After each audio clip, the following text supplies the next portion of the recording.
राजा मरी एक छोटे से राज्य के राजा थे। उनका जीवन सादगी और धर्मपरायणता का प्रतीक था। वह हमेशा अपने राज्य की प्रजा के कल्याण और धर्म की रक्षा में लगे रहते थे। लेकिन उनका सबसे बड़ा गुण यह था कि वह भगवान श्री कृष्ण के प्रति अटूट श्रद्धा रखते थे। राजा मली का यह विश्वास था कि संसार के हर कार्य का आधार भगवान श्री कृष्ण है। उनके दिन की शुरुआत कृष्ण के नाम से होती और रात भी उन्हीं के स्मरण से खत्म होती। एक बार की बात है, राजा मली के राज्य में अकाल पड़ा। फसलें सूख गई, जल स्रोत सूख गए और लोग भूख से परेशान हो गए। राजा मली ने इस संकट को अपने भगवान श्री कृष्ण की परीक्षा के रूप में लिया। उन्होंने न केवल प्रजा की सेवा की, बल्कि भगवान कृष्ण से प्रार्थना की कि वह उनकी प्रजा के कष्टों को दूर करे। राजा ने पूरे राज्य में यज्ञ का आयोजन किया और भगवान श्री कृष्ण के भजनों का आयोजन करवाया। उनके इस समर्पण और भक्ति ने प्रजा के दिलों में आशा भर दी। यज्ञ के अंतिम दिन अचानक बारिश होने लगी। धरती हरी भरी हो गई और प्रजा का जीवन फिर से सुखी हो गया। यह देखकर राजा मली ने कहा, यह केवल भगवान श्री कृष्ण की कृपा है।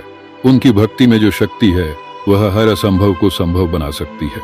भगवान कृष्ण अपने भक्तों की परीक्षा लेने के लिए प्रसिद्ध हैं। राजा मली की भक्ति को परखने के लिए उन्होंने एक साधु का रूप धारण किया और राजा के दरबार में पहुंचे। साधु ने राजा से कहा, हे राजन, क्या तुम मुझे अपना सारा धन और राज्य दान कर सकते हो? क्या तुम्हारा विश्वास इतना मजबूत है कि तुम श्री कृष्ण की भक्ति में सब कुछ त्याग सकते हो? राजा मली ने बिना एक पल सोचे कहा, मेरा राज्य, धन और जीवन सब कुछ भगवान कृष्ण का है। यह सारा संसार उन्हीं का है, तो मैं इन्हें त्यागने में क्यों हिचकिचाऊं? राजा ने अपना सारा राज्य साधु को सौंप दिया। यह देखकर साधु ने अपना असली रूप प्रकट किया। वह स्वयं भगवान श्री कृष्ण थे।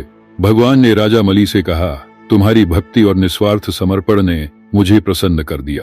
तुम्हारा राज्य और प्रजा अब मेरे आशीर्वाद से सदा सुखी रहेंगे। राजा मली की कथा हमें यह सिखाती है कि सच्ची भक्ति में कोई शर्त नहीं होती।